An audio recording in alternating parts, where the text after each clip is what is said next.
নিয়ে চলেছে যে তোমাদের জন্য আরেকটি নতুন ভিডিও নিয়ে। যারা এই মুহূর্তে wp.cap এর অন্তর্গত ফর্ম ফিল আপ করেছিল ফার্স্ট সেমিস্টারে ভর্তি হওয়ার জন্য, তাদের কিন্তু এখনো পর্যন্ত মেরিট লিস্ট প্রকাশিত হয়নি। তাহলে তাদের মেরিট লিস্ট কবে প্রকাশিত হচ্ছে? তাদের 7ই মে উচ্চ মাধ্যমিকের রেজাল্ট বেরিয়েছিল, কিন্তু তারপরে অনেক মাস হয়ে গেল, এখনো পর্যন্ত তারা কলেজে ভর্তি হতে পারছে না। সেই কলেজে অ্যাডমিশন কবে থেকে হতে পারে?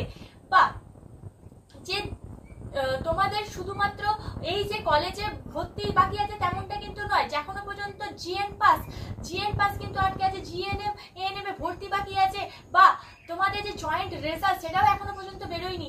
এই যে ওবিসি মামলা যার এখনো পর্যন্ত রায় বেরোয়নি, তার জন্য সাফার করছে কিন্তু কয়েক লাখ ছাত্রছাত্রী। এই যে ছাত্রছাত্রীরা সাফার করছে, এর পরিণাম সামনে কি হতে চলেছে, এই নিয়েই কিন্তু মূলত আজকের এই ভিডিও।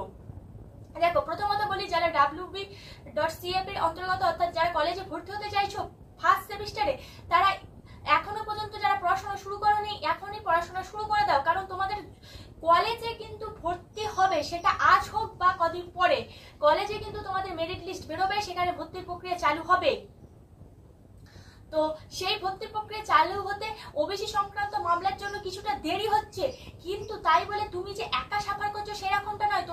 তোমার মতো কয়েক লাখ ছাত্রছাত্রী কিন্তু সাফার করছে এই ওবিসি মামলার জন্য, যার কারণে কিন্তু অনেক কিছু আটকে আছে। চাকরি আটকে আছে, জিএন পাস যে সেটা আটকে আছে, জিএনএনএম এ ভর্তি আটকে আছে, বা তোমাদের ভর্তি আটকে আছে। কয়েক লাখ ছাত্রছাত্রী এতে সাফার করছে। তো যারা কলেজে ভর্তি হবে, তারা যে বিষয় নিয়ে পড়তে চাইছো সেই বিষয় নিয়ে পড়াশোনা শুরু করে দাও, প্রাইভেট চালু করে দাও। তোমরা তোমাদের মতো সিলেবাস এগোতে থাকো, কারণ তোমাদের যখনই মেরিট লিস্ট প্রকাশিত হবে সঙ্গে সঙ্গে ভর্তির প্রক্রিয়া শুরু হয়ে যাবে, এবং ভর্তি প্রক্রিয়া শুরু হওয়ার পরপরই কিন্তু তোমাদের পরীক্ষাও আরম্ভ হয়ে যাবে। কারণ হাতে বেশি সময় থাকবে না তোমাদের। এই প্রসেসটা যেহেতু লেট হচ্ছে, তাই পরীক্ষাটা কিন্তু তাড়াতাড়ি নিয়ে নিতে হবে, না হলে পরের সেমিস্টারের জন্য তোমরা পরীক্ষার টাইম পাবে না। সেই হেতু তোমাদের পড়াশোনা যেমন শুরু করতে হবে, এবং এই যে রেজাল্ট ওবিসি সংক্রান্ত মামলা কবে বেরোচ্ছে তার দিকে লক্ষ্য রাখতে হবে। কারণ ওবিসির মামলা যতদিন না নিষ্পত্তি হচ্ছে, ততদিন কিন্তু তোমাদের এই যে কলেজ ভর্তি হোক বা জয়েন্টের রেজাল্ট আটকে আছে, যেমন জিএনএম এএনএম ভর্তি আটকে আছে, এগুলো কিন্তু নিষ্পত্তি হবে না।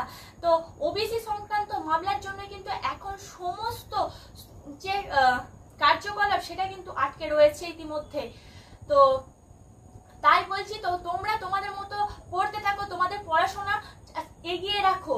যখন তোমাদের মেরিট লিস্ট ভর্তি হবে, তুমি যে একা সাফার করছো তেমনটা না। যখন মেরিট লিস্ট প্রকাশিত হবে, তখন তোমরা সবাই ভর্তি হয়ে যাবে, সবাই কিন্তু কলেজে ভর্তি হওয়ার যোগ্য যারা 12 পাস করেছো।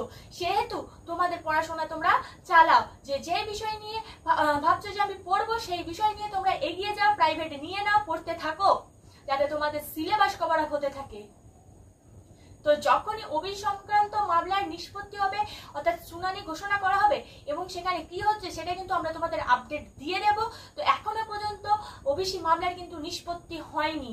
সেই নিষ্পত্তি কবে হবে? ডেটের পর ডেট আসছে, কিন্তু নিষ্পত্তি হচ্ছে না। তো সেই দিকেই আমাদের এখন খেয়াল রাখতে হবে।